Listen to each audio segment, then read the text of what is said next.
Welcome back to Gillette Stadium, everybody. I'm Mike Petraglia, joined as always by Patriots expert columnist for WEEI.com, Christopher Price. We're all well rested. Chris, how was your break? Good time. It's got a chance to spend some time with the family, got away for a little bit, kind of unplugged, as the players say, but ready to get back to it this week with what I think is going to be a really interesting game between the Patriots and the Panthers. Patriots obviously 7-2. The Panthers, really a Cinderella story of sorts in the NFL this year.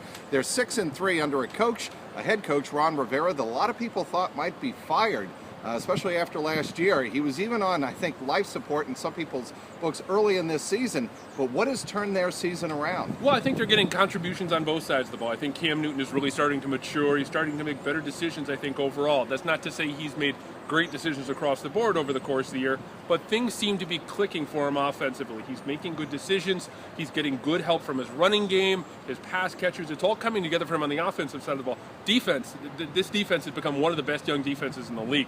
They're second in the league against the run, second only to the Jets. So I think there's some similarities here when you're talking about the Patriots-Jets matchup.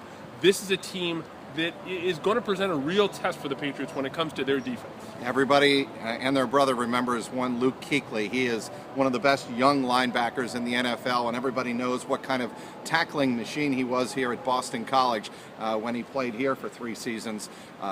Certainly, he is the anchor of what is, as you mentioned, a very athletic, very young defense. What impresses you the most about Luke Eakly? His nose for the ball. I think that is a skill that cannot be taught. Tom talked about it earlier this week in his press conference, saying that he reminds him of some of these veteran players, some of these great older players, guys like Ed Reed, guys like Zach Thomas, an ability to know where the ball is going and to be able to kind of cut through a lot of players. Bill talked about it too during his press conference today.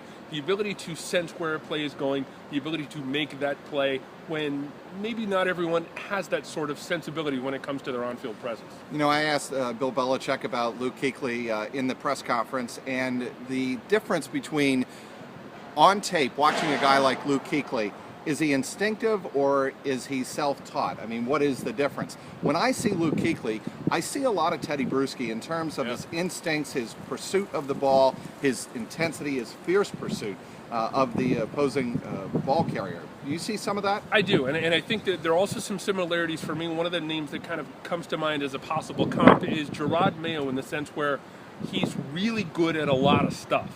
He's a guy who has a good nose for the ball. He's a guy who could help out and run support, going sideline to sideline. He's also tied for the team lead in interceptions, and I think that says something about him in his ability as a playmaker as well. So he can do a lot of things. He's a guy you definitely have to account for when you're talking about that Carolina defense.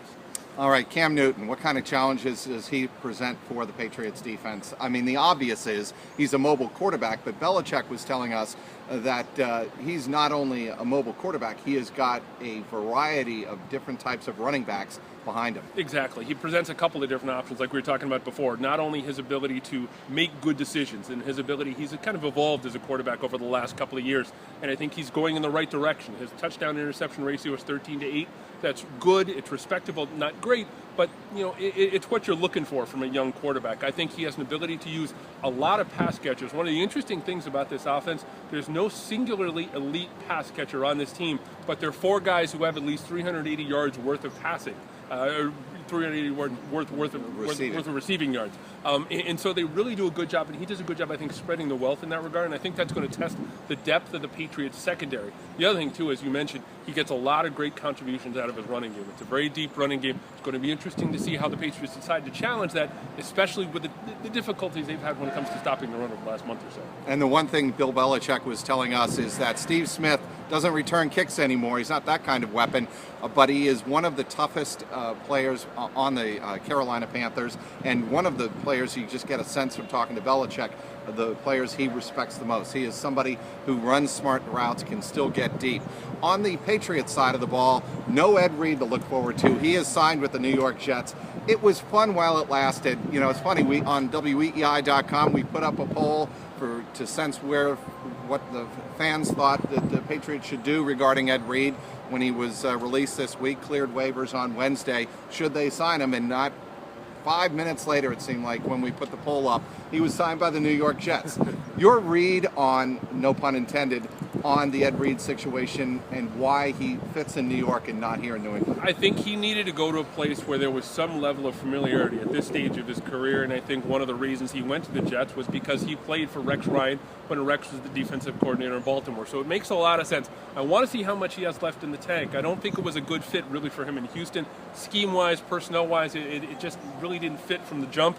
But I think there's some things that lead you to believe, if used properly, and I'm saying 20, 30 snaps a game, you're not going to get 70, 80 snaps out of a game out of him anymore. If you can use him for 20 to 30 snaps a game, you can use that wisdom, you can use that veteran knowledge. I think he can bring something to that Jet secondary. And the Rex Ryan factor, obviously Rex Ryan was his defensive coordinator for many, many years in the mid-2000s with the Ravens. That has to be a huge factor as well. Exactly, yeah. Again, he has to go to a place where there's some familiarity. He's not going to walk into a place where he's new to the system, new to the coach. I think it makes a lot of sense for a team like the Jets. I would have thought that the Colts might have had a shot at him as well, given his history with Chuck Pagano. Pagano was with him for a while in Baltimore. Obviously, the New England connection led us to believe that there might have been something there, but it's going to be interesting to see what kind of effect he's going to have for that Jets team. I think they're still very much in that playoff race for that number 6 spot. So I'm fascinated to see how all of that is going to play out down in New York.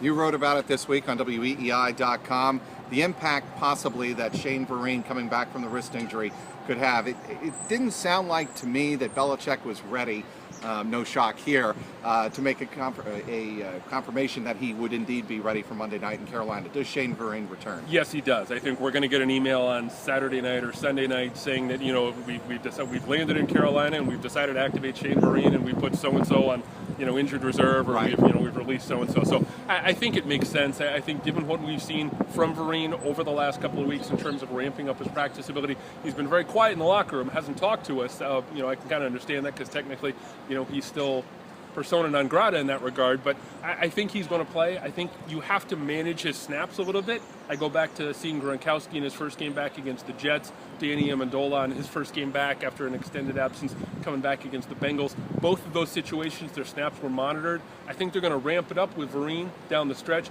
but I wouldn't be surprised to see him play 50, 60% of the snaps this week against Carolina. It's always dangerous business to read the rest of the schedule. The Patriots are 7-2. They have only 7 games left now after their bye week. They have Carolina on the road, home against Denver.